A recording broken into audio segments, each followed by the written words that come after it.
ஏசப்பா உங்க நாமத்தில் இன்றும் அற்புதங்கள் நடக்குது. பேய்கள் ஓடுது, நோய்கள் தீருது, பாவங்கள் பறந்தோடுது.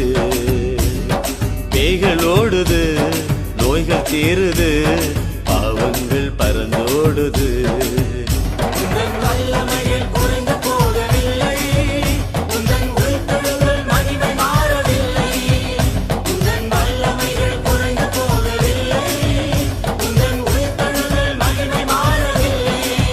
சாத்தானின் சதிகளா, சாபத்தின் வாழ்க்கையா, இன்றே நம் இயேசு உடை தெரிவா.